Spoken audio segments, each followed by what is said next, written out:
5-5मा MCC 5 वर्ष मात्रै रहन्छ भन्ने छ नि, झुट, बेइमानी, फरेबी हो यो।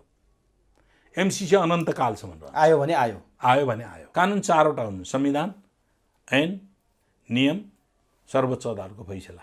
यी सबै गभर्न, यी चाहिँ सार्वभौम, यी सबैभन्दा माथि एमसीसी, सबैभन्दा माथि एमसी रहन्छ। बिजुली उत्पादन गर्ने बेच्ने एक थरी छन् नि, बिजुली उत्पादन गरेर भात नबेचेर धनी हुन्छ, पैसा कमाइन्छ। यो वाहियात बेकुबी तर्क हो। के हुँदैछ भन्ने कुरा कोलिएसन पार्टनर थाहा हुन्थेन? मलाई सरकारमा बस्ने मान्छेहरूको बारेमा के थाहा भयो त पार्टीमा जानकारी आउँथ्यो। अब यो संशोधन गरेर पारित हुन्छ भन्यो भने अमेरिकी अधिकारीहरूले मूल सम्झौता संशोधन हुन्न भनेर बोलिसके। जब ओरिजिन नै विषाक्त छ, संशोधन गरेर कसरी राष्ट्रिय हित अनुकूल बनाउनुहुन्छ? $50 करोड भनिन्छ नि, त्यो नेपाली सरकारमा आउँछ, आउँदैन, छुनु पनि पाउँदैन।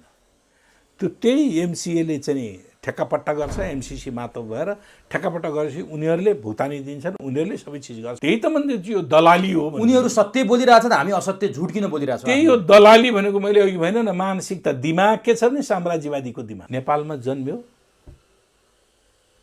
नेपाली भाषा बोल्छ, नेपाली दौरा सुरुवाल लगाउँछ, नेपाली टोपी लगाउँछ, नेपाली खाना खान्छ, तर दिल, दिमाग, मस्तिष्क उसको विदेशी। पहिलो कुरो त उत्पादन गरेर बेचेर देश धनी हुँदैन। विद्युत भनेको कच्चा पदार्थ हो, कच्चा पदार्थ बेचेर देश धनी हुँदैन। मुस्ताङमा भएको खम्पा विद्रोहको अपरेसनको नेतृत्व दिने सिआइएको प्रतिनिधि थिए। हिजो केपी ओलीको पालामा महराले त्यही टेबल नगर्दाखेरि महरालाई शिकार खेल्यो।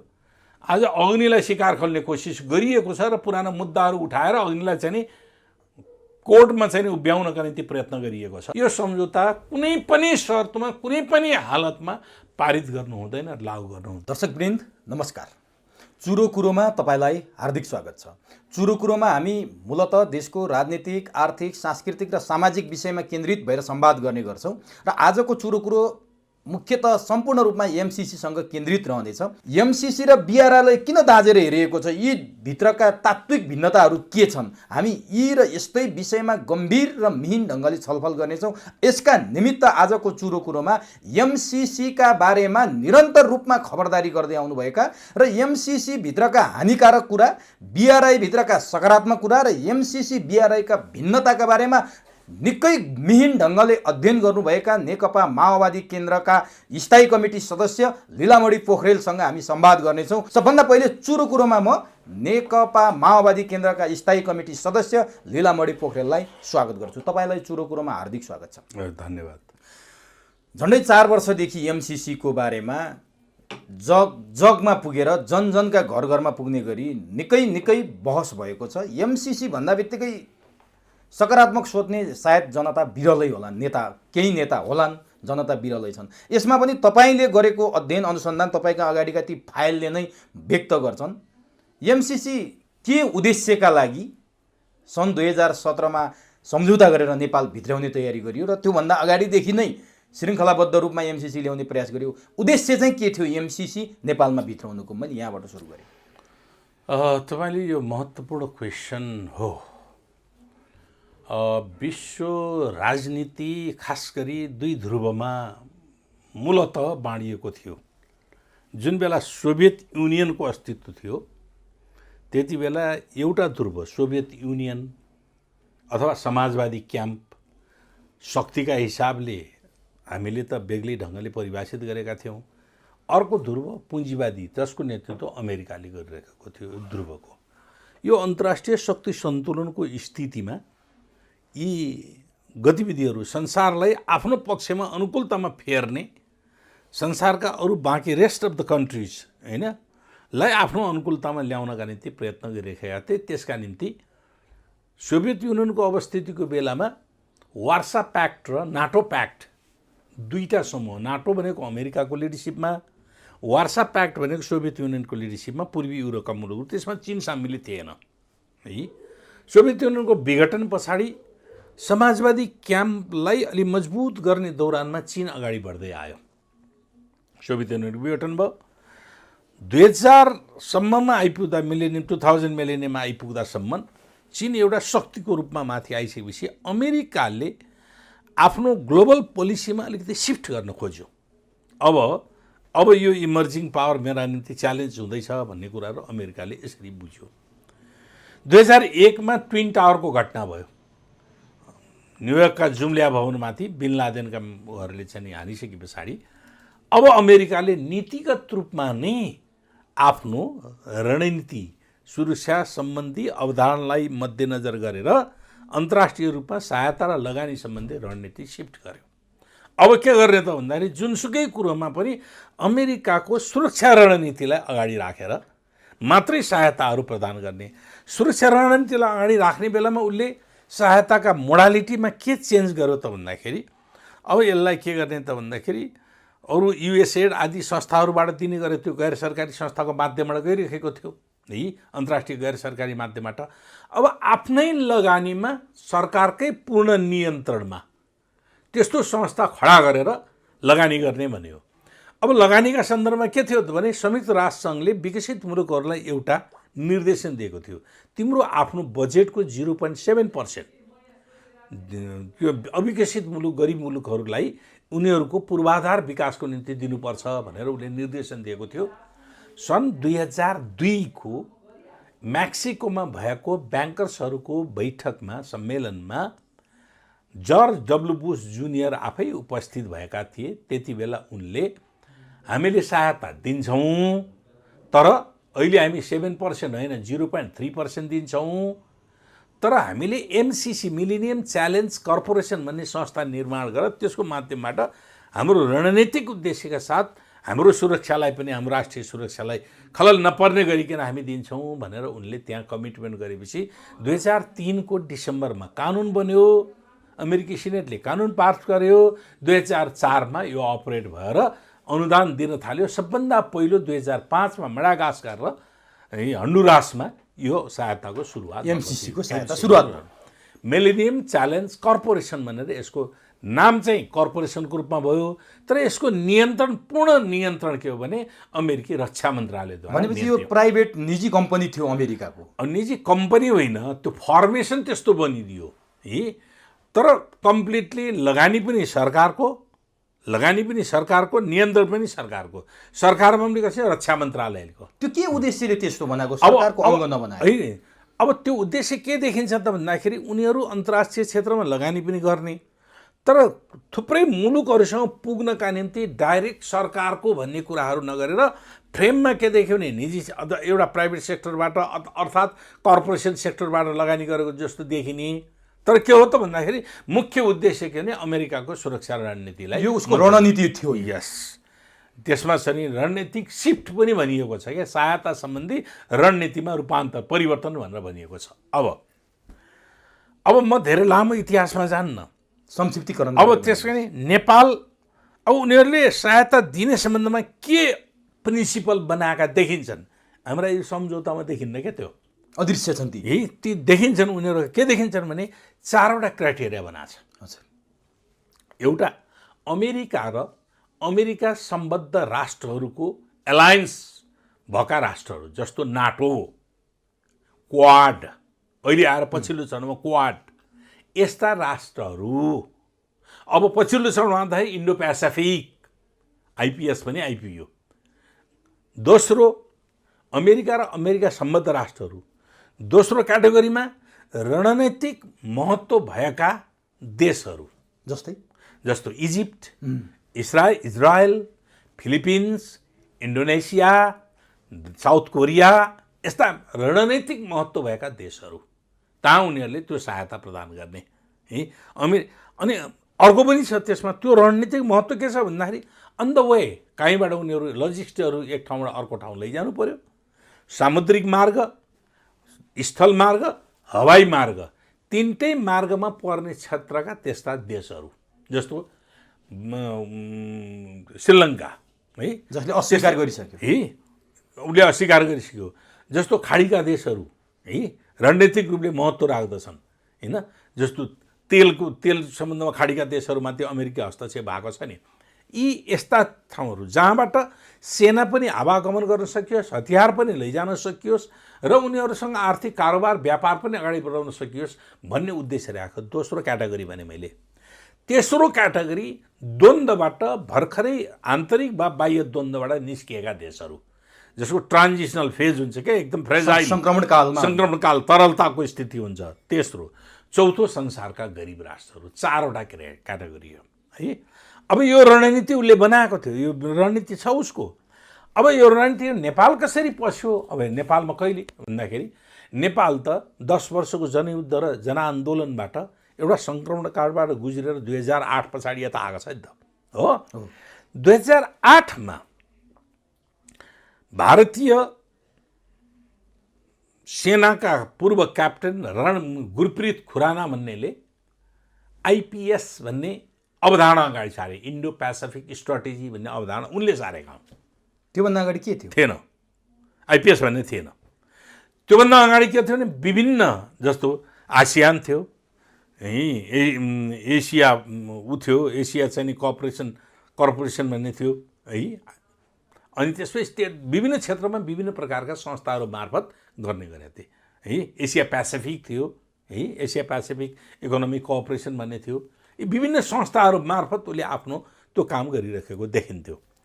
अब 2011मा नेपाललाई सहायता सम्बन्धमा प्रश्न उठ्यो। अब नेपालमा इन्भेस्टमेन्टको सम्बन्धी प्रश्न उठ्यो, किनभने नेपाल त फ्रेजाइल छ नि त, सङ्क्रमणकालीन स्थितिमा छ नि त। संविधान तपाईँले भनेको क्राइटेरियामध्ये एउटा क्राइटेरिया छ यहाँ। म 4वटै क्राइटेरिया बारेमा कुरा गर्छु। त्यो थियो नेपालमा सहायता सम्बन्धी प्रश्न उठ्यो। त्यो सहायता सम्बन्धी प्रश्न उठे बित्तिकै नेपालका विकास सम्बन्धी समस्याहरू के हुन् भन्ने अध्ययन गर्नका निम्ति एउटा कार्यदल बन्यो। सरकारले नै बनाएको थियो? यस, सरकारको समन्वय म बताउँछु। त्यो कार्यदल कसरी बन्यो भन्दाखेरि कार्यदलमा को थियो भन्दाखेरि अर्थ मन्त्रालयको समन्वयमा मधु मरासिनी भन्ने, उहाँ अन्तर्राष्ट्रिय आर्थिक सहयोग समन्वय डिभिजनको प्रमुखको रूपमा हुनुहुन्थ्यो। उहाँको समन्वय गरेर नेपाल सरकारले 10 जनाको एउटा टिम बनायो। नेपाल सरकारले 10 जनाको टिम बनायो। के अध्ययन गर्नको निम्ति हो भने नेपालको विकासको निम्तिका समस्याहरू के हुन् है, त्यसको निम्तिको 10 जनाको टिम बनायो। अब 10 जनाको टिम बनाएपछि यहाँ चाहिँ नि प्राध्यापक छन्, कोही इकोनोमिस्टहरू छन्, आदि छन्।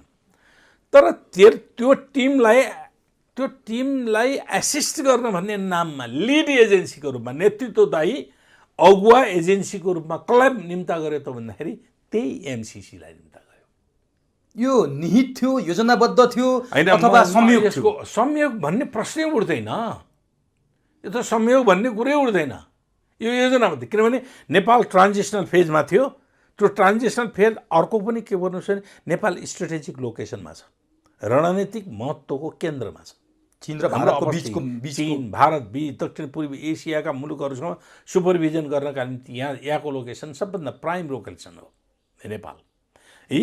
अब यो स्थितिमा नेपाल, अनि उनीहरूले के गरे त भन्दाखेरि उनीहरूले 9 जना एमसिसी र युएसएडका प्रतिनिधिहरू त्यहाँ पठाइदिए। कसको? ब्राडली कनिङ्गम, त्यो टोली प्रमुख रूपले, एमसिसीको टोली प्रमुख रूपले उनी आए र यो टिम, यो प्रतिवेदन मैले माथि छ, प्रतिवेदन चाहिँ नि तयार पार्ने सम्बन्धमा उनीहरूले प्रतिवेदन तयार। एकैछिन पाउनुहोस्।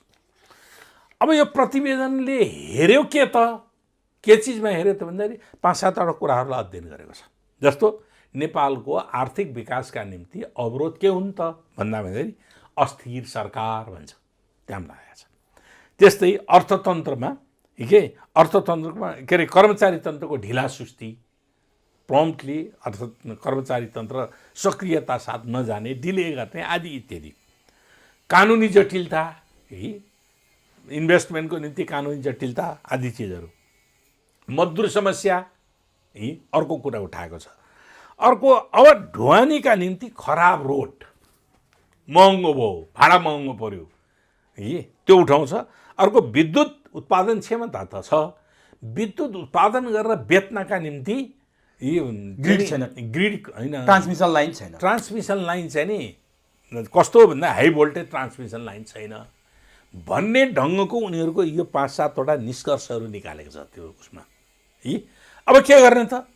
नेपालमा लगानी गर्नुपर्ने छ। नेपालमा लगानी गर्नका निम्ति मोटिभ के भएको छ त भन्दाखेरि अब यही अवस्था, यही फ्रेजाइल स्थितिबाट चिर्नुपर्ने छ। मैले योभन्दा अगाडि 4वटा क्राइटेरिया भनेको थिएँ नि, नेपाल कुन क्राइटेरियामा पर्छ त अहिले आउँदाखेरि? लास्टको त गरिबी अब सङ्क्रमण मात्रै होइन, सङ्क्रमण नेपाल गरिब छ, सङ्क्रमणकालीन गरिब छ, सहायता सङ्क्रमणकालीन द्वन्द्वबाट बाहिर निस्किया छ, सङ्क्रमणकालीन स्थिति यो दुईटा भयो। स्ट्रेटेजिक लोकेसनमा छ, सामरिक महत्त्व राख्छ। सामरिक महत्त्वको केन्द्रको स्थितिमा छ। पछिल्लो चरणमा आउँदाखेरि 2018को अन्तिममा आइसकेपछि आइपिएसमा पनि सामेल भएको छ, भन्नाले अन्तर्राष्ट्रिय गठबन्धनमा पनि सामेल भएको छ। अब भन्नुहोस् यो चारवटै क्राइटेरिया पुरै उसले जे रणनीतिक रूपले हेरिरहेको थियो चारवटै क्राइटेरियाभित्र राखियो। अनि त्यहाँबाट दिन त यो पछिल्लो चरणमा 17मा एग्रिमेन्ट भएको छ। जति बेला आइपिएसमा सामेल भएको छैनौँ हामी, तिनवटा त थियो त, तिनवटा स्थितिमा थियो। त्यस कारणले यसको स्टडी गर्नको निम्ति 2011बाट नेपाललाई सहायता सम्बन्धमा कुराकानी भयो र त्यसको निम्ति यो प्रतिवेदन तयार पार्नका निम्ति त्यो नेपाल ग्रोथ डायग्नोस्टिक भन्ने प्रतिवेदन तयार पार्नका निम्ति 11बाटै काम सुरु भएको छ र 2014मा गएर त्यसले रिपोर्ट पेश गरेको छ र नेपाललाई सहायता दिने सम्बन्धमा उनीहरू 14मा गएर फाइनल गरेका छन् र 15मा गएर त्यसको करिब सेटलमेन्ट भएको छ, 17मा गएर बल्ल एग्रिमेन्ट भएको छ। अब यो चरणमा विभिन्न राजनीतिक दलहरूको सरकार फेरिरहेको छ है। एमसिसीको विरोध गर्ने पनि छन्, समर्थन गर्ने पनि छन्। अब यहाँ के भनिन्छ त भन्दाखेरि सबै राजनीतिक दलहरूले सहमति गरेर भएको हो नि त भनेर भन्दा छन्। म के मान्दिनँ भन्दाखेरि एग्रिमेन्ट भनेको फाइनल्ली हस्ताक्षर कसले गर्छ त्यो हो जिम्मेवार। कोर्स एग्रिमेन्टका दौरानमा हुने कोर्सहरूलाई ती त डेभलपमेन्टल कोर्सहरू हुन्, त्यो अन्तिममा सहमति नहुनु पनि सक्छ, सहमति नभएर ब्रेक भएर जान पनि सक्छ, हस्ताक्षर नहुन पनि सक्छ। तर त्यो ती शर्तहरू त अध्ययन पो भयो त। शर्तहरू निर्माण गर्ने भने त लास्टमा गएर गरिन्छ नि त। शर्तहरू निर्माण गर्ने बेलामा 2017मा गएर अनि 14 सेप्टेम्बर 2017मा गएर त्यो एग्रिमेन्ट भएको छ है। त्यस कारणले एग्रिमेन्टको रेस्पोन्सिबल को हो त, उत्तरदायित्व को हो त भन्ने त्यति बेलाको सरकार, त्यति बेलाको हस्ताक्षरकारी नै सम्झौताको मुख्य त्यसका निम्ति जिम्मेवार हुन जान्छन्। अब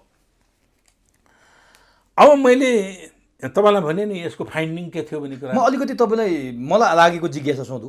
2011देखि रिसर्च सुरु भयो भन्नुभयो नि, ब्युरोक्रेटलाई दोषी देखाउन खोजे जस्तो कर्मचारी तन्त्र चाहिँ मैले ब्युरोक्रेटलाई भन्दैन। मैले अब मान्छे त्यसरी बुझ्छ नि, अर्थ मन्त्रालयका सचिव भन्नुभएको छ तपाईँले होइन।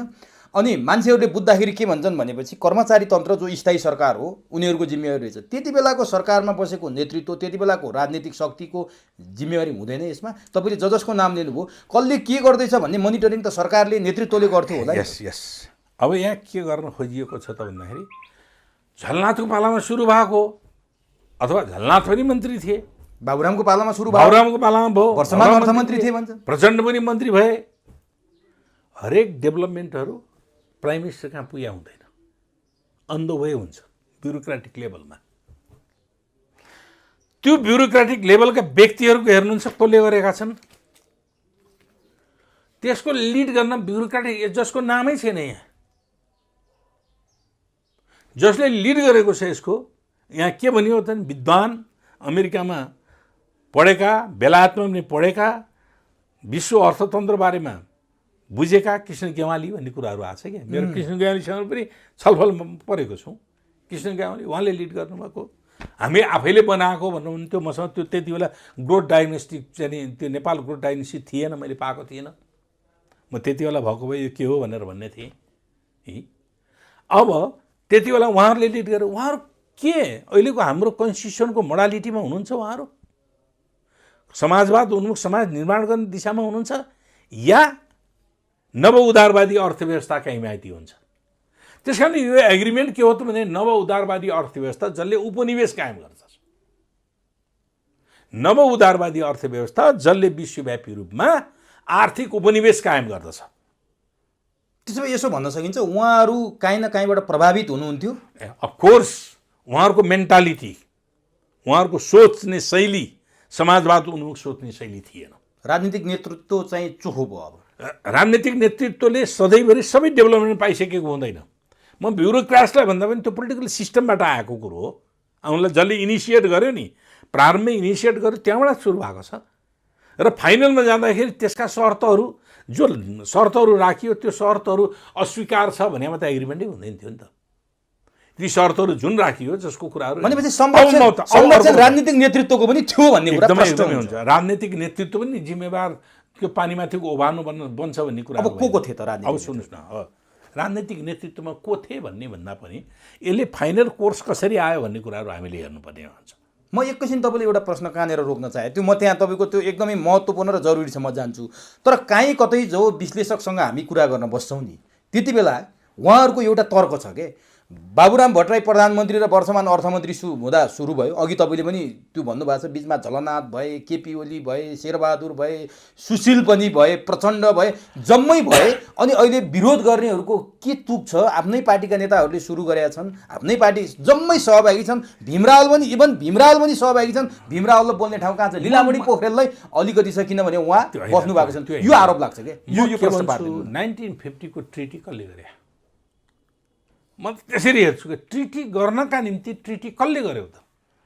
त्यसको निम्ति कोर्स लाग्यो नि। मोहन शमशेरहरूले आफ्नो राजसत्ता उ गर्नका निम्ति, बचाउनका निम्ति 1950 को सन्धि गरे हो।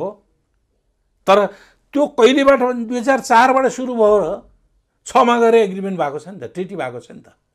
2004 सालदेखि सुरु भएर 6मा गएर ट्रिटीबाट 4 सालमा को मोहन शमशेर आएको थिए, 6 वर्षमा पछाडि पनि प्रधानमन्त्री हुने भएका हुन्। मतलब यसले के गर्छ भने सम्झौताको, अब यो सम्झौताकै सन्दर्भमा त मेरी अर्को धारणा छ, यो सम्झौता हो कि होइन, सम्झौता हुनुहुन्थ्यो, भन्नुहुन्थ्यो कि हुँदैन थियो भन्ने कुरा पनि अर्को धारणा छ। कस्तो? अब यो अमेरिकाले दिने होइन त हो, नेपालले लिने अनुदान, अनुदान होइन त। दान, दातव्य, पुरस्कार, अनुदान, सहयोग, त्यहाँ शर्त हुँदैन। एक्ज्याक्टली है, दानमा शर्त हुँदैन। तपाईँलाई मैले दान दिएँ, के पालना गर्नु पर्यो? शर्त मन नलागे त लिन्न भन्नु पनि त पाइयो नि त। दान, दातव्य, चन्दा, पुरस्कार, सहयोग, यी यसमा चाहिँ के हुँदो भने शर्त हुँदैन, बिना शर्तका हुन्छन्। त्यहाँ दोहोरो दायित्व हुँदैन, दोहोरो दायित्व हुँदैन त्यहाँ। है, लिन्न भन्न नि पाइयो, दिन्न भन्न नि पाइयो। होइन, दोहोरो दायित्व भने तपाईँ लिने भन्नु हो, म दिने पऱ्यो भने मेरो र तपाईँको दुईटाको हो, त्यहाँ चाहिँ दुईटाको दायित्व त्यसमा हुँदैन। त्यो दियो सिद्धियो। एग्रिमेन्ट, सन्धिमा, सम्झौतामा दोहोरो दायित्व हुन्छ। सम्झौतामा दोहोरो दायित्व, मैले के पालन गर्नु पर्ने, तपाईँले के पालन गर्नु पर्ने। त्यसो भए सम्झौता जरुरी नै छैन रहेछ त। यस, यो सम्झौता भनेर जुन हो, यही हो कन्स्पिरेसी, यो षड्यन्त्र नै यही हो। किन षड्यन्त्र भन्दाखेरि दूरगामी रूपमा नेपाल सामरिक महत्त्वको केन्द्रको रूपमा रहेको छ। त्यसकारणले दक्षिण पूर्वी एसियाका मुलुकहरू, जायन्ट मुलुकहरू, चीन जसको राजनीतिक प्रणाली अर्कै छ र संसारको सबभन्दा इमर्जिङ कन्ट्रीका रूपमा आइरहेको छ, अर्कोतिर भारत छ। त्यो स्थितिमा नेपाललाई कसरी प्रयोग गर्ने भन्ने रणनीतिक उद्देश्य छ। अब यसको निम्ति ब्याकग्राउन्डमा जान्छु म एकपल्ट। 2031 सालमा खम्पा विद्रोह भएको यहाँलाई जानकारी छ? एकदम। मसँग बल्ल बल्ल मैले 3 वर्षदेखि खोजेर एउटा किताब फेला पारेको छु, के अरे युरोपबाट मगाएको छु, के अरे अर्फान्स अफ कोल्ड वार भन्ने छ। त्यति बेला मुस्ताङमा भएको खम्पा विद्रोहको अपरेसनको नेतृत्व दिने सिआइएको प्रतिनिधि थिए, जोनाथन होइन, के नाउस भन्ने, उनले तयार पारेको किताब छ। है, खम्पा विद्रोह कसरी सुरु भएको थियो, सिआइले कसरी पैसा दिएको थियो, कसरी लजिस्टिक दिएको थियो, कसरी हात हतियारहरू दिएको थियो, के भएको थियो भन्ने कुराहरू त्यसमा उल्लेख छ। मुस्ताङ अपरेसन भन्ने छ। है, अब त्यति बेला खम्पा विद्रोह तिब्बतलाई टुक्र्याउनका निम्ति, दलाइ लामासँग भागेर आएकाहरू तिब्बतलाई टुक्र्याउनका निम्ति मुस्ताङलाई बेस बनाएर त्यहाँबाट चाहिँ तिब्बतमाथि हमला गर्ने योजना बनाएको थियो। त्यसमा कहाँ त भने भागेर आएकाहरू कोही दार्जिलिङबाट आएर त्यहाँ मिसिएका छन्, कोही के अरे कुल्लु धर्मशालाबाट आएर त्यहाँ मिसिएका छन्। त्यो अपरेसनमा जानका निम्ति भलिन्टियर चाहिँ ग्रुपहरू तयार भएका छन्। त्यो चीनले थाहा पाइसकेपछि चीनले के गर्दछ त भन्दाखेरि त्यहाँ अपरेसन गर भन्छ, अथवा डिसार्म गर भनेर भन्छ। नेपाल सरकारले आनेकानी गरिसकेपछि उसले के भनिदियो त, त्यसमा हामी प्रवेश गरेर डिसार्म गर्छौँ, हामी फर्किन्छौँ। स्वयं नेपाल सरकारले त्यति बेला उनीहरूलाई डिसार्म गर्नका निम्ति सेना परिचालन गरेको थियो र त्यो डिसार्म गर्ने दौरानमा कतिपय चाहिँ काउन्टर एट्याकमा मारिएका थिए र तिनीहरूको नेता वाङदी लामा भन्ने दार्चुलामा गएर मारिएको थियो। त्यसरी मुस्ताङ अपरेसन नियन्त्रण भएको थियो चीन विरुद्ध। त्यो उसले रिस थियो, त्यो होइन, त्यो रिस मात्रै होइन, त्यो कुरो नेपाललाई बेस बनाएर चीनलाई टुक्र्याउनका निम्ति प्रयोग गरिएको थियो, जबकि हाम्रो नीति, संविधान, परराष्ट्र नीतिले हाम्रो मुलुकलाई अरू कसैको मुलुकको विरुद्धमा प्रयोग गर्न पाइन्न भन्ने कुरा त हामीले स्वीकार गरेका छौँ नि त। असंलग्नता नीति पञ्चायतशीलको सिद्धान्त, दुई पक्षीय हाम्रा चाहिँ नि एग्रिमेन्टहरू पनि छन्। अब मैले यो किन भने त त्यति बेलाको रेफरेन्स अहिले पनि त्यो रेफरेन्समा आइरहेका छ। अहिले तपाईँले भर्खरै क्वाडको सम्मेलनको बारेमा, क्वाडको बैठकको बारेमा निर्णय थाहा छ तपाईँलाई? जुन कुरा चीनले आपत्ति जनाइसक्यो, चीनले आपत्ति जनायो, चीनको प्रभाव र चीनको आर्थिक विकास, चीनको सामाजिक विकासलाई रोक्नका निम्ति यो आइपिएसका मुलुकहरूलाई सुदृढ गर्नु पर्यो। केबाट? हात हतियारबाट, सैन्य बलबाट र प्रविधिबाट सुसज्जित गर्नु पर्यो भनेर निर्णय भएको छैन। यो सन्दर्भमा हेर्नु पर्यो। त्यस कारणले यो जुन नेपाललाई सहायता दिने सोचको विकास भयो नि, यससँग आयो र अन्तिममा गएर एमसिसी मिलेनियम च्यालेन्ज कर्पोरेसनको सम्झौतामा गएर यो ठुक्यो र युनिल्याटरली एकपक्षीय दायित्व सहितको यो सम्झौता भयो 2017मा। कसले गर्यो भन्दाखेरि बीचका कोर्समा दे आर नट रेस्पोन्सिबल, तिनीहरू दायित्व पाउनुहोस् है। बीचको कोर्समा के भएको थियो भन्ने कुराहरूको बारेमा तिनीहरू उत्तरदायी हुँदैनन् केही हदसम्म। प्रारम्भमा मैले त यस्तो गर्न खोजेको थिएँ, यस्तो भयो भनेर जवाब दिन सक्छन् नि। तर कसले गर्यो भन्ने मुख्य प्रश्न तर त्यति बेला तपाईँको पार्टी पनि कोलिएसन पार्टनर छ, प्रचण्डले सहयोग गरेर। तपाईँ भन्नुहुन्छ 2017मा गएको एग्रिमेन्टमा हामीले कहिले थाहा पायौँ त के हुँदैछ भन्ने कुरा? कोलिएसन पार्टनर त थाहा हुन्थेन। मलाई सरकारमा बस्ने मान्छेहरूको बारेमा के थाहा भयो त पार्टीमा जानकारी आउँथ्यो नि त, थाहा छैन। तर जिम्मेवारी त तपाईँको अध्यक्षले नि दिनु पर्ला। होइन, त्यही त म भन्दैछु, अध्यक्षले पनि लिनु। तपाईँले गरेको प्रश्न जसले हस्ताक्षर गर्यो उही जिम्मेवार हो। एकदमै त्यही नै हो, मुख्य चिज नै त्यही हो। सम्झौता के हुन्छ भने अन्तिममा गएर शर्तहरू बेठिक भए भनेर चाहिँ नि नगर्न पनि सकिन्छ। अब म शर्तमा होइन, सामान्य पत्राचारबाट हुने चिज हो यो। अमेरिकाले दिन चाह्यो, नेपाल ट्रान्जिसनल फेजमा छ, त्यस कारणले आर्थिक लगानी, इन्फ्रास्ट्रक्चर डेभलपमेन्टको निम्ति हामीले लगानी गर्न तयार छौँ भनेर दिन चाह्यो। नेपाल, अमेरिकाले भन्यो हो ठिक छ, नेपालले भन्यो हो हामीलाई दिनुहोस् भन्नुभयो भने त्यतिमा हल हुन्छ। यो अन्तर्राष्ट्रिय सन्धि सम्झौता अन्तर्गत लगेर यो लैजानु नै के हो त भने यो कन्सपिरेसी, ग्लोबल कन्सपिरेसीभित्र बुलबुल पोलिटिक्स। अब म त्यसका निम्ति जुन के अरे ग्रोथ डाइनेस्टी, जुन नेपाल ग्रोथ डाइनेस्टी 2014 प्रकाशित भयो हो, त्यसैको बेसमा बनेको यो एग्रिमेन्ट।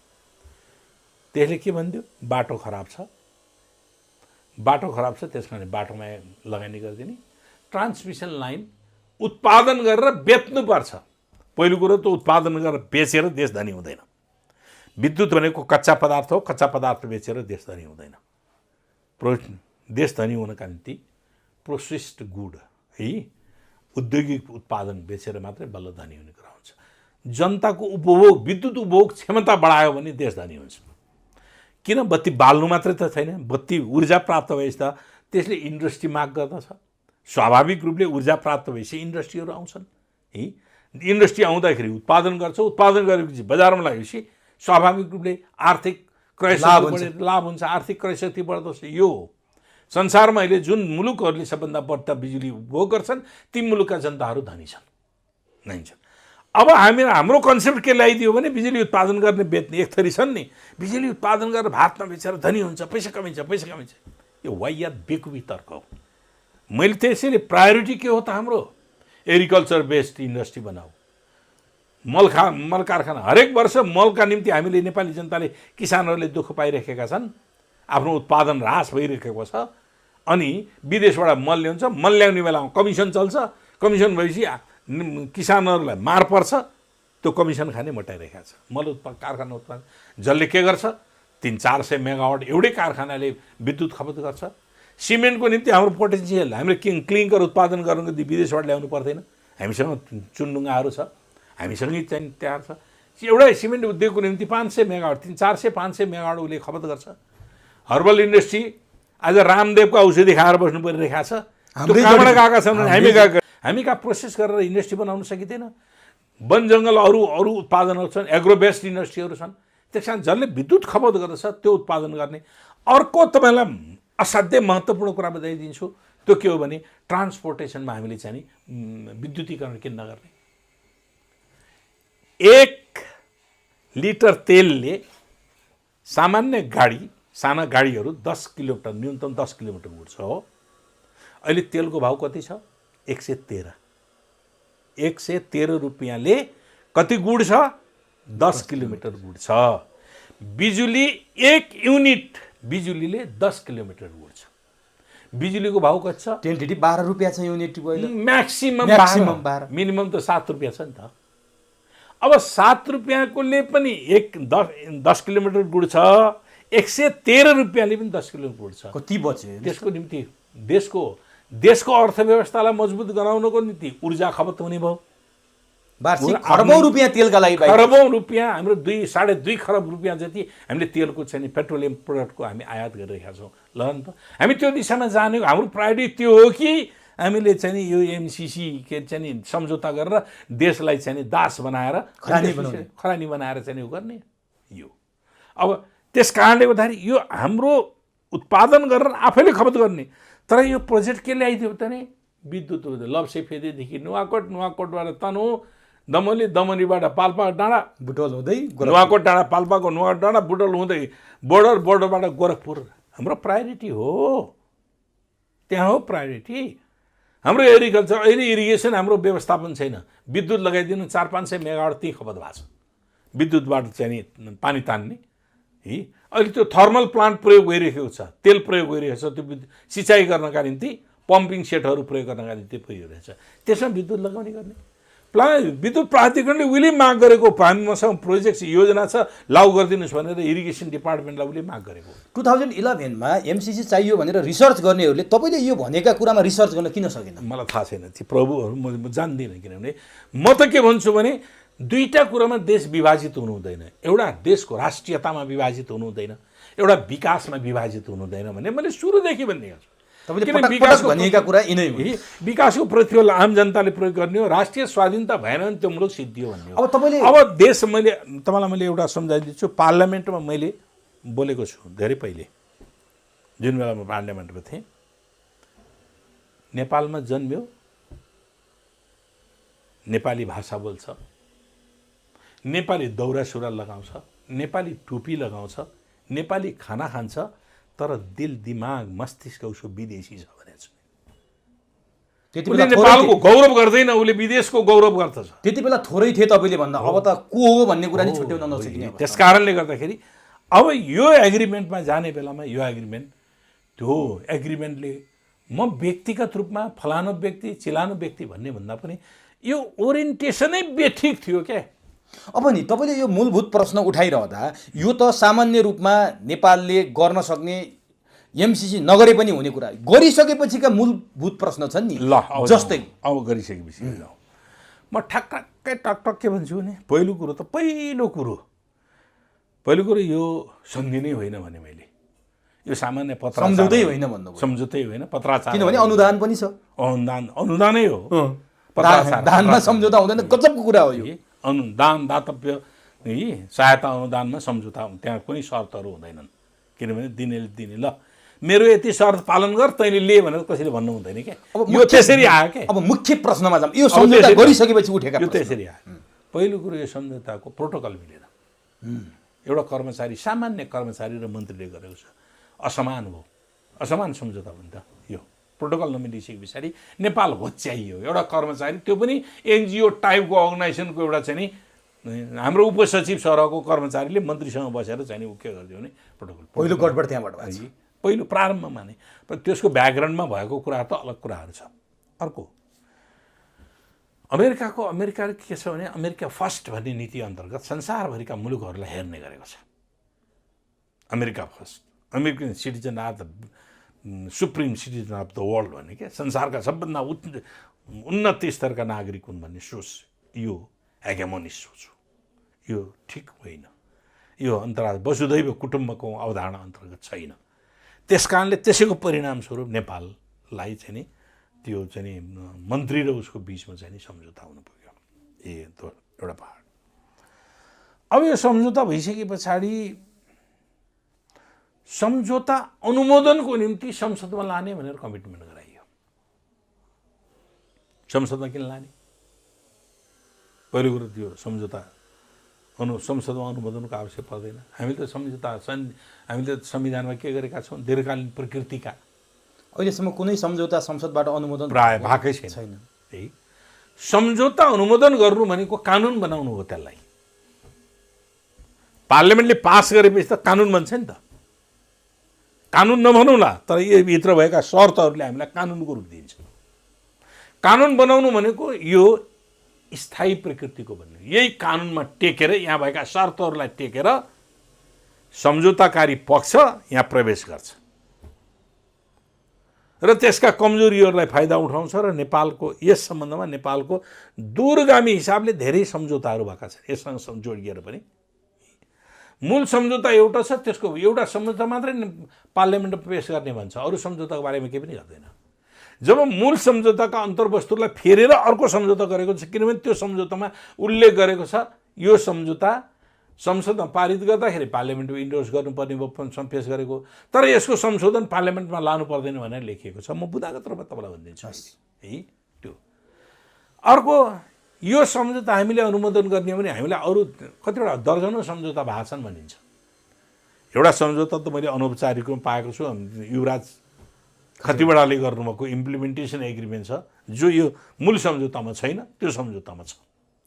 के छ भन्दाखेरि के अरे एमसिसीसँग भएको सम्झौताको कार्यान्वयन गर्नका निम्ति एमसिए मिलेनियम च्यालेन्ज एकाउन्ट भनेर गठन गर्ने, त्यो गठन कसले गर्ने भने नेपाल सरकारले गठन आदेश अन्तर्गत एउटा कानुन बनाउँछ। त्यो कानुन अन्तर्गत गर्ने, त्यो कानुनले के गर्छ भने त्यस्तो गठन आदेशबाट बनेको जुन एमसिए हो त्यो स्वायत्त संस्था हुनेछ।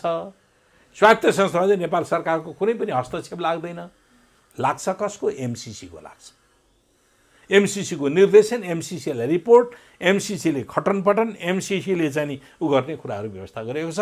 नेपालमा प्रोजेक्ट, नेपालमा काम गर्नुपर्ने खटनपटन कसको, सबै चिजहरू दायित्व कसको त भन्दाखेरि कानुन कसको? एमसिसी लाग्छ। नेपाल नेपाल सरकारले गठन आदेश बनाउने, आफैले बनाएको कानुनले आफै खुट्टा बाँध्ने काम गरिरहेको छ। यो अर्को पार्टमा अब यससँग जोडिएका प्रश्नहरू छन्। ल, यससँग जोडिएका प्रश्नहरूको निम्ति म तपाईँलाई दफा अन्तर्गत म गराएको छु।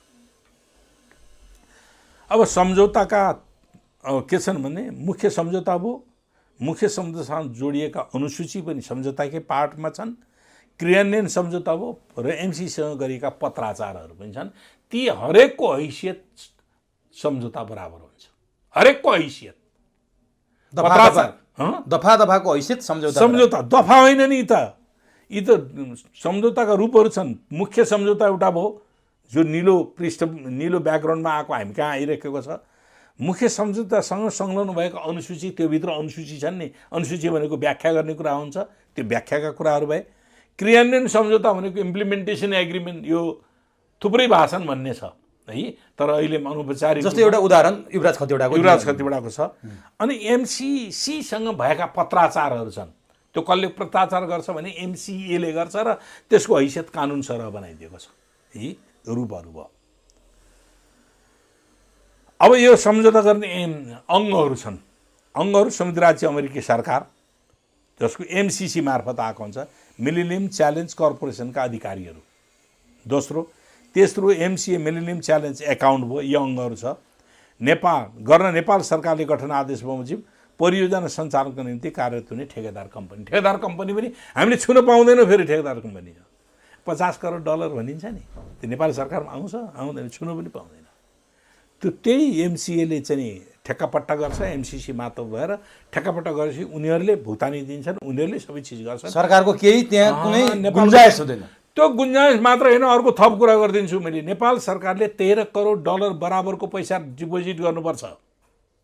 त्यो डिपोजिट कसको नाममा हुन्छ? एमसिएको एकाउन्टमा हुन्छ। एमसिएको एकाउन्टको ब्याङ्कमा रहेको ब्याज समेत नेपाल सरकारले पाउँदैन, एमसिएले लैजान्छ। बडो डरलाग्दो कुरा है। त्यो व्यवस्था छ। अब यो भयो है। अब अमेरिकी सहायता सम्बन्धी रणनीतिक आधार मैले भने एउटा थ्रेसहोल्ड बनाएको छ। 20 वटा, कहिलेकाहीँ 22 वटा पनि देखिन्छन्। थ्रेसहोल्डको सामान्यतया थ्रेसहोल्ड भनेको भित्र छिर्ने सङ्घार के, यति मिनिमम कुराहरू पार गरे आउनुपर्छ भन्ने हुन्छ नि त। त्यो थ्रेसहोल्डको सामान्यतया प्रिन्सिपल के हो भने 2/3 थ्रेसहोल्डका कन्डिसनहरू पार गरेपछि मात्रै त्यो चिज एप्लिकेबल हुन सक्दछ, त्यो कुरा लागू हुन सक्दछ, त्यो कुरा गर्न मिल्छ भन्ने छ। यहाँ 20वटा थ्रेसहोल्डका चाहिँ आधारमध्ये 8वटा मात्रै कम्प्लिट भएको छ, 12वटा त पाइदिन्छ। 12वटा बाँकी छ। करप्सन कन्ट्रोल भन्छ, सबभन्दा बढ्ता करप्सन कन्ट्रोल यहीँ छ। करप्सन कन्ट्रोल मेजर हो थ्रेसहोल्डको, मेजर मुख्य कुराहरू हो। अनि करप्सन कन्ट्रोलै नभइकन ऊ चाहिँ के भन्छ अनुदान दिएको छ, भयो करप्सन कन्ट्रोल। हामी कहाँ सबभन्दा करप्टेड कन्ट्री भनेर आयो नि त अस्ति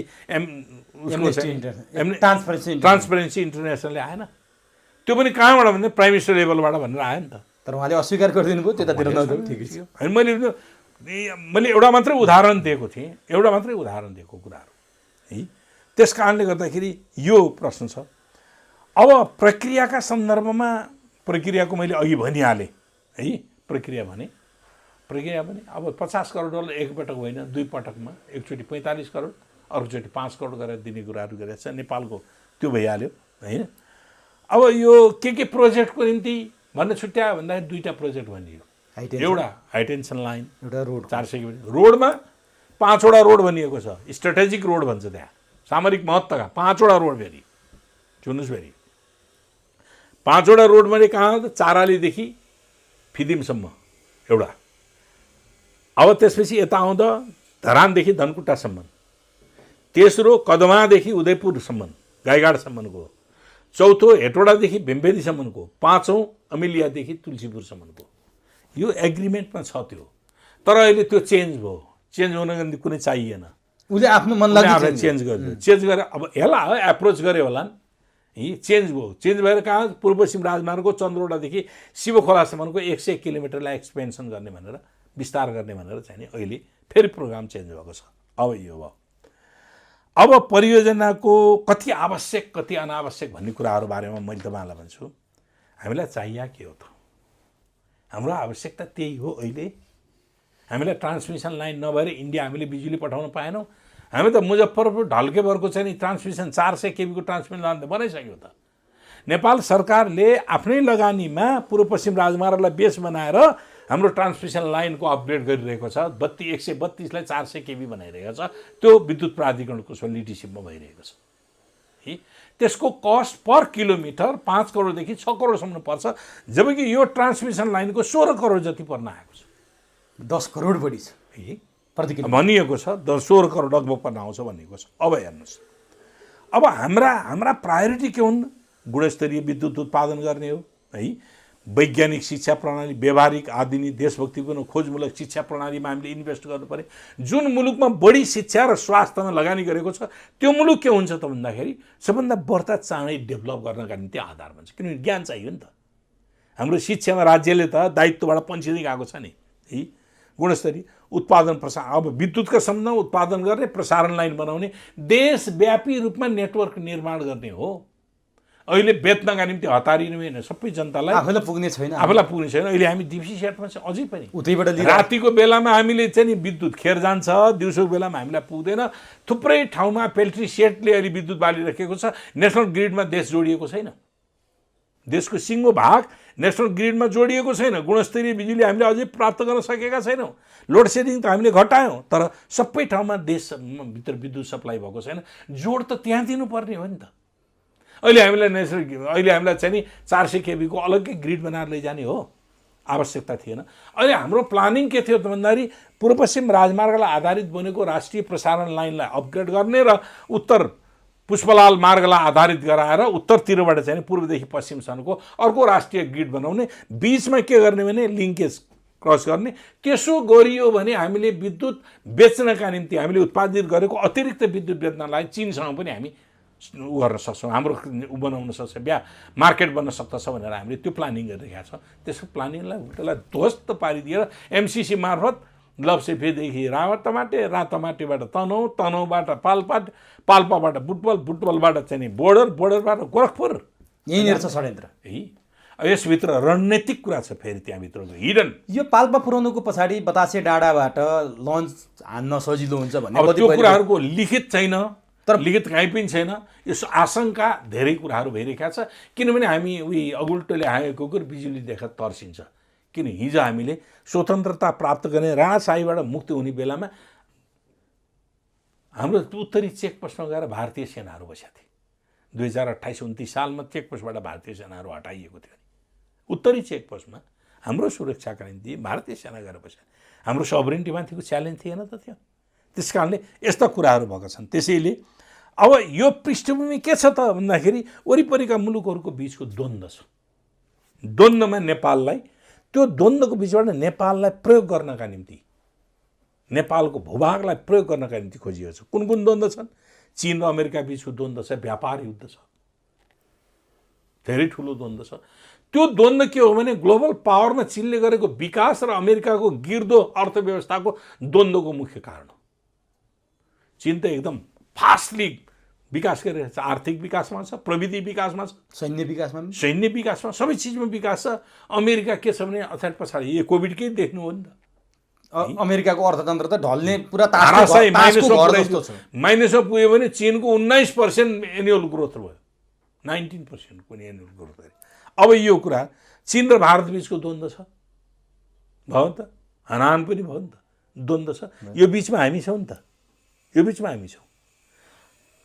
तिब्बतलाई फ्री तिब्बतको समर्थन कसले गरिरहेको छ? अमेरिकाले बारम्बार गरिरहेको छ। फ्री तिब्बतका शरणार्थीहरू, नेपालमा बसेका शरणार्थीहरूलाई के अरे भिजिट भिसा देऊ, बाहिरको निम्ति के बनाउने भन्छ नि, डकुमेन्ट बनाउने, ट्राभल डकुमेन्ट बनाइदियो भनेर इम्पोज गर्छ। ट्राभल डकुमेन्टमा नेसनालिटी के हो भनेर लेख्नुपर्छ। नेसनालिटी तिब्बती शरणार्थीहरूले के लेख्छन्? तिब्बत नेसनालिटी लेख्छन्। हाम्रो एकछिन नीतिले तिब्बत अलग नेसनालिटी त हुन सक्दैन नि, त्यहाँ पनि गडबड गरिरहेको छ। अर्को हङकङको सम्बन्धमा त्यत्रो आन्दोलन भयो है। अहिले के अरे तपाईँको ताइवानको सम्बन्धमा अमेरिकाले अलग्गै कानुन बनाएर लागू गर्ने भन्छ। अब ताइवानको कानुन अमेरिकाले बनाएर लागू गरिदिनु मिल्ने हो है? यो कुराहरूको छ। त्यसकारण हङकङ, चीन, युरोप, ताइवानमाथिको हस्तक्षेप, अमेरिका, पश्चिम युरोप, फ्री तिब्बतको नारा, यी चाहिँ अर्को मेजर कुरा अहिले पछिल्लो चरणमा आयो बेल्ट एन्ड रोड इनिसिएटिभ हो। यसलाई एउटैमा राखेर जोडेर हेर्न हो, त्यही हो। यो समग्रमा यो प्रोजेक्टलाई समग्रमा राखेर हेर्नु पर्दछ। यसलाई आइसोलेट गरेर भिन्नता के छ? यही अब आइसोलेट गरेर हेर्न सकिँदैन। अमेरिका र यो बेल्ट एन्ड रोड इनिसिएटिभमा के छ भिन्नता भन्दाखेरि एकदम ठाडो ठाडो चाहिँ नि भिन्नताहरू देखिन्छ। बिआरआईको उद्देश्य global piece and friendship, first पहिलो। आइपिएसको उद्देश्य कम्ब्याटिङ एगेन्स्ट टेरोरिस्ट थ्रेट, कम्ब्याटिङ हतियार बन्द हुने टेरोरिस्ट थ्रेट। अब यो टेरोरिस्ट थ्रेट भनेर कसलाई दिएको छ? उनीको आफ्नै रिपोर्टमा छ, इन्डो पेसिफिक स्ट्राटेजी रिपोर्टमा के छ त भन्दाखेरि कोरिया, उत्तर कोरिया, रक कन्ट्री, दुष्ट देश, उसँग सारा सम्बन्ध आज 55-60 वर्षदेखि नाकाबन्दी बेहोरेको छ। त्यो देशले कसको कारणले नाकाबन्दी बेहोरेको छ त भन्दा दक्षिण कोरियालाई उसले समर्थन गरिरहेको छ, सेनाहरू राखिरहेको छ। उत्तर कोरिया र दक्षिण कोरियालाई चाहिँ नि उसलाई अलग गरिदिने काम कसले गरेको त? अमेरिकाले गरिदिएको हो नि त। उत्तर कोरिया, दुईवटा कोरियालाई बनाइदिने काम, भियतनामलाई तोडिदिने काम पनि अमेरिकाले गरिरहेको।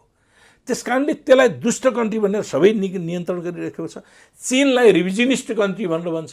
आफ्नो प्रतिद्वन्दी देश, राजनीति, अर्थतन्त्र, विकास, निर्माण सबै चिजहरूमा प्रति अहिले पनि फेरि अर्कै ढङ्गले आइरहेको छ। रुसलाई रिभाइटलाइज्ड, पुनर्स्थापित मेरो दुश्मनै हो भनेर भनिरहेको छ। भने यस्ता कन्ट्रीहरूलाई यो नामाकरण गरिरहेको बेलामा यो कम्ब्याटिङ एगेन्स्ट टेरोरिस्ट थ्रेट, विभिन्न नाममा टेरोरिस्ट थ्रेट भन्ने यो छ।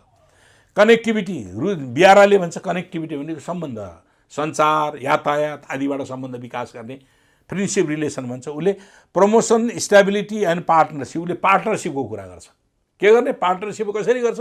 आइपिएस पार्टनरसिप, क्वाड पार्टनरसिप, जससँग जोडिएको छ, हतियारबन्द चाहिँ जोडिएको छ है। त्यस्तै गरी सेयर्ड फ्युचर फर म्यानकाइन्ड भन्छ। उसले मानव जातिको साझा भविष्यको निर्माण गर्नका निम्ति हामी बिआरआईको प्रपोजल अगाडि सारेका छौँ भन्छ। उसले के भन्छ? फ्री एन्ड फेयर ट्रेड भन्छ। ट्रेडमा के छ भन्दाखेरि हतियारबन्द ट्रेडहरू छ, हतियार ट्रेडहरू छ। त्यस्तै common development and shared prosperity by cooperation, सहयोगात्मक सम्बन्धको विकास गरेर हामीले समृद्धि हासिल गर्ने भन्छ है। चीनको बिआरआईको उसको के नि इनर्जी लिङ्केज भन्न चाहिँ त्यही इनर्जी लिङ्केज अन्तर्गत गएको छ है। त्यस्तै गरिकन इकोनोमिक कोअपरेसन आर्थिक सहायता आदि कुराहरू गर्छ। स्ट्रेन्थन एलिज एन्ड आर्म्स भनिन्छ। एलिज एन्ड आर्म्स भनेको उसका हात हतियार र उसका आफ्ना सहयोगीहरूलाई मजबुत बनाउने। अहिले आइपिएसकोलाई मजबुत बनाउने, चिनको विरुद्धमा मजबुत बनाउने भन्ने आएको आएन। ठिक त्यस्तै कल्चरल एक्सचेन्ज भन्छ उसले, एन्टी चाइना इन्सर्कलमेन्ट स्ट्राटेजी भनेर आयो क्वाडबाट। तपाईँ आफै विचार गर्नुहोस् के को लागि आएको रहेछ। यहाँ त एउटै आँखाले एउटै चस्माले हेर्न थाले। हो, त्यही हो। त्यस कारणले एउटै चस्मा भन्ने कुरा यहाँ सम्भव छैन र होइन नै भन्ने कुराहरूको मेरो आफ्नो चाहिँ नि जिकिर हो। अब त्यस पछाडि अब त्यो आइपिएस उसको बारेमा भने, अब सुन्नुहोस्, अब यी कुराहरूको बारेमा यो आइपिएस अन्तर्गत हो कि होइन इन्डो पेसिफिक भन्ने कुराहरूको यहाँ धेरै आए। अब यहाँ के भन्छन्, एलिस वेल्स भन्ने कि अमेरिकी विदेश सहायता मन्त्रीले एमसिसी अन्तर्गत नेपाललाई दिने $500 मिलियन हिन्द प्रशान्त रणनीतिको भाग हो। आफै बोलेका छन्। आइपिएसको अङ्ग हो भनिसके आइपिएसको अङ्गै हो भनेर बोलिसके। त्यो दक्षिण एसियाका लागि निमित्त रक्षा मन्त्री डेभिड जे जरान्ज नेपालमा आएको बेलामा हिन्द प्रशान्त रणनीतिको अत्यन्त महत्त्वपूर्ण पक्ष हो आइपिए के अरे एमसिसी भनेर भन्छन्। त्यस्तै अमेरिकी दूतावासका कर्मचारी कार्ल रोजर, अहिले छैन थाहा छैन मलाई, एमसिसी परियोजना नेपालकै हित र अनुरोधमा अघि बढेको हिन्द प्रशान्त रणनीतिको अङ्ग हो भने उनीहरू प्रश्न। अनि हाम्रा मन्त्रीहरू, हाम्रा नेताहरू, हाम्रा प्रधानमन्त्रीहरू चाहिँ होइन भनेर किन भन्छन् त? प्रदीप गेवालीले त प्रश्न भन्नुभयो। त्यही त मैले भन्दैछु त, त्यही त मैले यो दलाली हो। उनीहरू सत्य बोलिरहेछ, हामी असत्य झुट किन बोलिरहेछौँ? त्यही हो दलाली भनेको। मैले अघि भएन न, मानसिकता, दिमाग के छ नि, साम्राज्यवादीको दिमाग दास मनुस्मृतिको दिमाग, त्यो दिमागले। अब सम्झौताले, राष्ट्रिय सम्झौतामा अब सम्झौताका अब यहाँ सम्झौताका दफामा जान्छु। 2.8 करमुक्त प्रणाली। यो प्रोजेक्टमा काम गर्नेहरूलाई कर लाग्दैन, कुनै पनि करको, स्थानीय करदेखि लिएर राज्य सङ्घीय कर पनि। भनेपछि उनीहरू जे लजिस्टिकहरू जे ल्याएर बोकेर आए जेसुकै बोकुन्, नो कर, नो चेक। एयरपोर्टबाट हेर्न जानुहोस्, कुनै पनि चेक हुँदैन। 3.1 मैले त यहाँ यो तथ्यमा आधारित भएर भन्दैछु। 3.1 मा बौद्धिक सम्पत्ति एमसिसीको अधिकार भन्छ। त्यो प्रोजेक्ट बाबत प्राप्त गरेको अनुभव र ज्ञान जुन छ नि, त्यहाँबाट पाइने नयाँ ज्ञानहरू कसको त? प्याटेन्ट राइट हुनुपर्ने नि, नेपालमा प्रोजेक्ट भएपछि त नेपालको हुनुपर्ने नि त। उनीहरू एमसिसीको सबै होल। 3.7 मा सक्कल प्रति अभिलेख बुझाउनु पर्ने, त्यो एमसिएले प्रोजेक्टको सक्कल प्रति उता बुझाउनु पर्ने। नेपालमा कार्यक्रम हुन्छ, सक्कल प्रति अमेरिकामा पुग्छ। 3.8 मा लेखा परीक्षण अमेरिकी मान्यता प्राप्त लेखा परीक्षकबाट हुने। लेखा परीक्षण, नेपालको लेखा परीक्षण महालेखा परीक्षाले गर्न त पाउँछ, तर त्यसको भ्यालिडिटी हुँदैन। गर्न पाउँछ आफ्नो सन्तुष्टिको लागि, तर भ्यालिडिटी के हुन्छ? अमेरिकी लेखा परीक्षक अमेरिकी लेखा परीक्षण निकायबाट स्वीकृत पाएको संस्था। त्यो त 3.8 मा, आर्टिकल 3.8 मा उल्लेख, मतलब उल्लेखै गरेर भन्छु। 5.1 क मा वित्तीय व्यवस्था अन्त गर्ने अधिकार एमसिसीलाई, त्यहाँ दुईटैलाई दिएको त छ, तर त्यस सम्बन्धमा फुल राइट के छ त भने एमसिसीलाई दिन्छ। त्यसैको अर्को पार्ट दायित्व अन्त्य गर्ने, निलम गर्ने एमसिसी स्वविवेक 5.1 ख मा स्वविवेक। उसले के पनि भन्छ, यो अमेरिकाको विरुद्धमा भयो, ल खारेज, त्यहाँ नो क्वेसन। त्यस्तै गरी 5.1 ख 3 मा वर्तमान वा भविष्यमा बन्ने नीतिको उल्लङ्घन भएमा दायित्व अन्त्य गर्ने। अमेरिकाको वर्तमान वा भविष्यमा बन्ने नीतिको विरुद्धमा काहीँ भयो भने अन्त्य गर्ने। अब भविष्यमा के बन्छ हामीलाई थाहा छैन। वर्तमान त भयो, एकछिनको नीति मानौ, त्यो सम्झौता गरिसकेपछि त्यसको कानुनको विरुद्धमा जानु हुँदैन, मानौँला अरे। भविष्यमा बन्ने कानुनको बारेमा पनि हामीले अहिले नै दायित्व हामी बाँध्ने, क्या हातखुट्टा जम्मै बाँधेर बाँध्ने। अनि हाम्रो सोभरेनिटी पनि देखिएन। त्यसो सबरेनिटीकै कुरा गर्नु, हाम्रो देश हो कि हामी अमेरिकाबाट सञ्चालित हो कि? यो सम्झौताले त बडो खतरनाक कुरा पो गर्यो। अब सुन्नुहोस्, अर्को 3.5.3 क मा सम्झौताको शर्त विपरीत काम कारबाही भएमा, सम्झौताको शर्त राखिएको छ यहाँ, जो बाँधिएका शर्तहरू छन् नि, विपरीत भयो भन्ने अमेरिकालाई एमसिसीलाई लाग्यो भने, एमसिसीलाई लाग्यो विपरीत भयो भन्ने लाग्यो भने के गर्छ? त्यो जति खर्च भएको छ त्यो खर्चको रकम त्यसको ब्याज डलरमा पेमेन्ट गर्नुपर्छ नेपालले। अब त्यस्तै गरिकन 5-5मा एमसिसी 5 वर्ष मात्रै रहन्छ भन्ने छ नि, झुट बेइमानी फरेबी हो यो। एमसिसी अनन्तकालसम्म रहन्छ। आयो भने आयो, आयो भने आयो। किन यो कानुन बन्यो नि त, यो त पार्लियामेन्टबाट युनिभर्सिटीबाट कानुन बन्छ। कानुन बनिसकेपछि त कानुन जतिन्जेलसम्म जीवित रहन्छ यो रहने भनेको छ नि त। यी दफा छन्। एमसिसी कायम रहने दफा 27, 28, 32 छ, 37, 38, 52, 54 तथा 64 अनुसार 5 वर्षभन्दा बढीको अवधिसम्म एमसिसी रहनेछ। 28 मात्रै 120 दिनलाई रहन्छ, त्यो पनि हिसाब किताब मिलान आदि चिजहरूको लागि हो। अरूले त के भन्छ, गभर्न गर्छ। यो कानुन बनिसकेपछि त्यो प्रोजेक्ट रहेसम्म एमसिसी रहन्छ। प्रोजेक्ट बाँचेसम्म एमसिसी बाँचिरहन्छ, यहाँ रहन्छ। एमसिसी रहेसम्म त्यो प्रोजेक्टको ओनरसिप कसको हातमा हुन्छ? नेपाल सरकारको हुँदैन, उसकै ओनरसिपमा हुन्छ। अब 6.2 है सम्झौताको संशोधन तथा परिमार्जन गरे। मैले अघि भनिसकेँ, संशोधन वा परिमार्जन गर्नु परे अनुमोदन गर्नु पर्दैन पार्लियामेन्ट, जे संशोधन गरे पनि उसको मन लाग्दै। 6.3 ख अब यो डर लाग्दो छ। 6.3 खमा के भन्छ भने एमसिसीसँगको सम्झौतासँग अन्य कुनै सम्झौता बाजिएमा ती सम्झौता अमान्य ठहर्ने। मानौ हामीले चीनसँग कुनै सम्झौता गरेका छौँ, अहिले एमसिसीसँगको यो सम्झौतामा चीनसँगको सम्झौता बाजियो भने त्यो खारेज हुन्छ, यो कायम हुन्छ। रुससँग गरेका छौँ वा इन्डियासँग गरेका छौँ वा अरू कुनै कन्ट्रीसँग गरेका छौँ भने भविष्यमा त योसँग बाजिने गर्नै पाइएन। अहिले भएको अरूसँग गरेको सम्झौता योसँग हामीले योसँग बाजियो भने त्यो सम्झौता खारिज हुन्छ, यो लागू हुन्छ है। अब त्यस पछाडि ती 6.4 सम्झौताको अन्तर्राष्ट्रिय सम्झौता हो।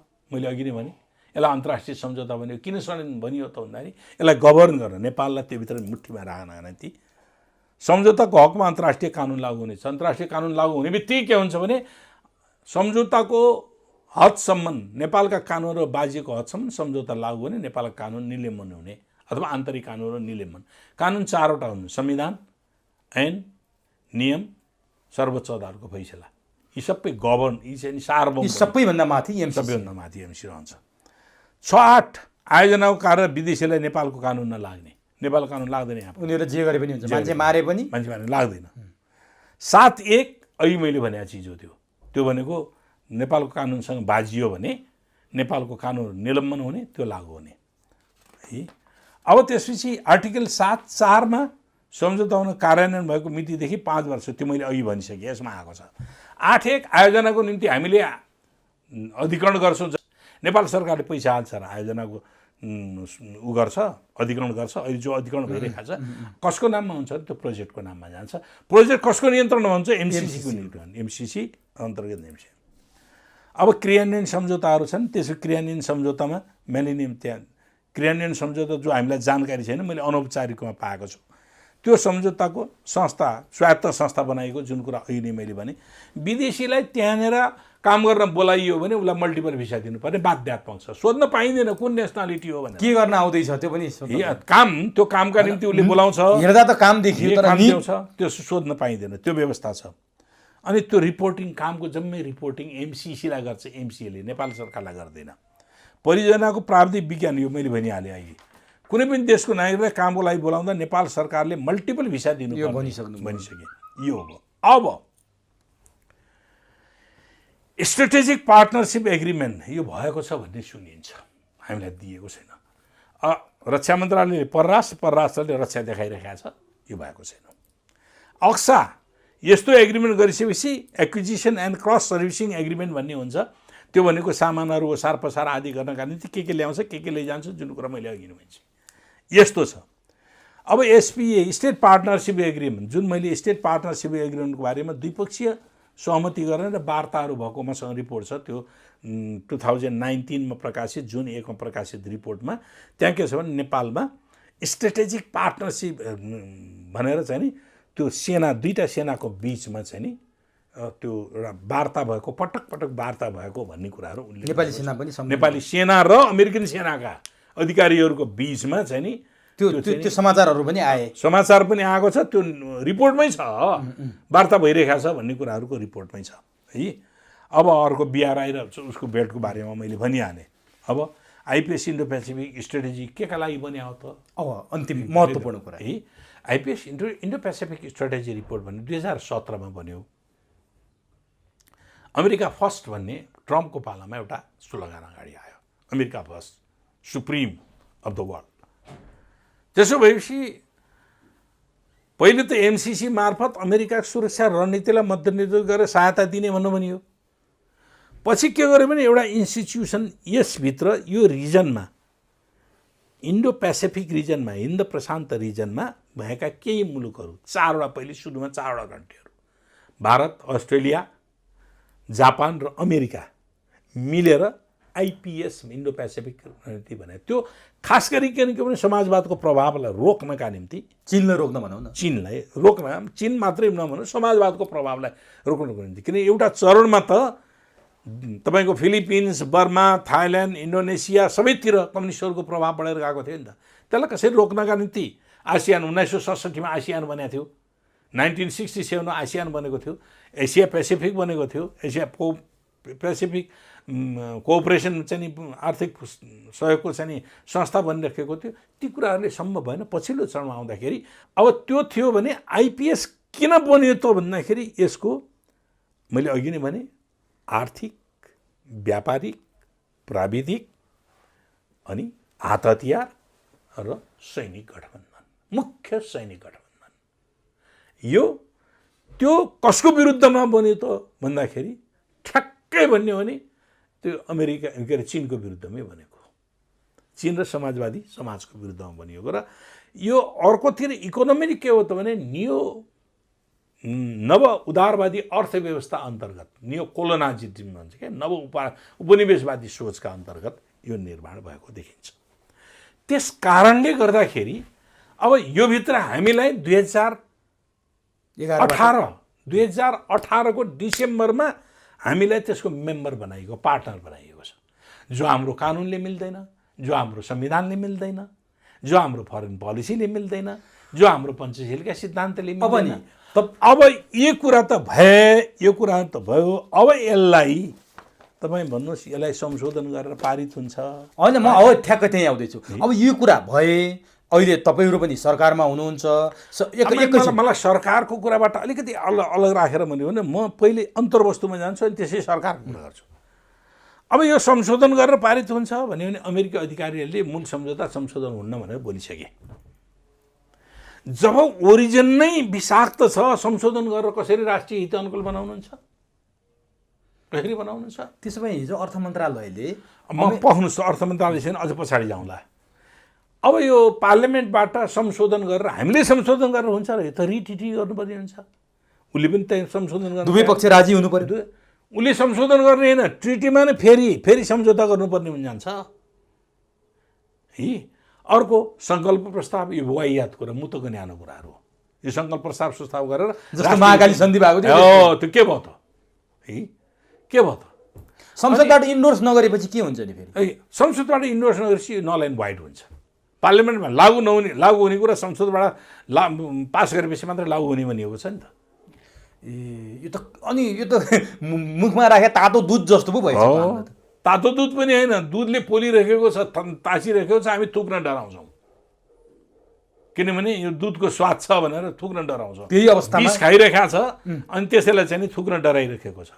त्यस कारण म के भन्छु भन्दाखेरि यो सम्झौता कुनै पनि शर्तमा, कुनै पनि हालतमा पारित गर्नु हुँदैन, लागू गर्नु हुँदैन। जहाँसम्म यसले अमेरिका र नेपालको सम्बन्ध बिग्रिन्छ भने ए बाबा, यो सम्झौता दान दिने दर्जनौँ पटक तिमीहरूले लिनुपर्छ भनेर प्रेसर गर्ने किन आउँछन्? दिने जबरजस्ती हुन्छ र? मैले खाएपछि त मेरो शरीरलाई फाइदा गर्यो कि गरेन भन्ने कुरा त मैले पो थाहा पाउने हो त, तपाईँले थाहा पाउने हो। तपाईँलाई मैले अम्बा खाना दिनुभयो, मलाई त्यो अम्बा खाएको चिजले मेरा पेट दुखेन भने मैले पो थाहा पाउने हो त। यो मेरो अम्बा खा, तँलाई पेट दुख्दैन, तँलाई एकदम फाइदा गर्छ भनेर भन्ने, तिमीमा केही न केही निहित स्वार्थ त्यस कारणले निहित स्वार्थ छ। त्यो निहित स्वार्थ भनेको के हो भने हाम्रा वरिपरिका जिगान्ट कन्ट्री ठुला देशहरू छन्, त्यसमध्ये पनि चीन सबभन्दा शक्तिशाली बन्दै गएको छ संसारको। त्यसलाई नेपालको भूमि प्रयोग गरेर 31 सालमा पनि खम्पा विद्रोहको निम्ति प्रयोग गरेको थियो, फेरि पनि प्रयोग गर्नका निम्ति विभिन्न खालका यो प्रश्न भइसक्यो। अब यदि यसरी नै पारित गर्न तम तयार भए, देउबाकै पालामा सम्झौता भयो, देउबाकै नेतृत्वमा फेरि तम तयार भए भने नेपालको कुरा त तपाईँले गरिहाल्नुभयो, चीनको चाहिँ के हुन्छ त्यति बेला भूमिका? म चीनको बारेमा मैले प्रश्न गर्नु जरुरी, उत्तर दिनु जरुरी छैन, किनभने चीनले आफ्नो सुरक्षाको बारेमा आफै सोध्छ। त्यो डर हामीलाई, किनभने सी जिनपिङ केही समय अगाडि तिब्बत आउने, त्यही त तिब्बत आउने कुरा छ। उहाँ साङ्केतिक रूपमा चीनका बारेमा कसैले टाउको उठाउँछ भने फोरिन्छ भनेर सोल्टी होटलमै बोलिरहेका छन्। एयरपोर्टमा धुलो बनाइन्छ, अचार बनाइन्छ भनेर गएको पारिन्छ। त्यो भनेको सङ्केत उनीहरूको आफ्नो होला। हामीले चीनका बारेमा सोध्नु जरुरी छैन। त्यसो हो भने किनभने चीन आफ्नो सुरक्षाको निम्ति आफै गर्छ, भारत आफ्नो गर्छ, हामीले त हाम्रो सुरक्षाको सम्बन्धमा बोल्नु। हस्, समय दिनुभयो, ल महत्त्वपूर्ण भनाइ राखिदिनु भयो, रौँ चिरा खेलाइदिनु भयो एमसीसीको, यसको लागि हार्दिक धन्यवाद। हस्, धन्यवाद।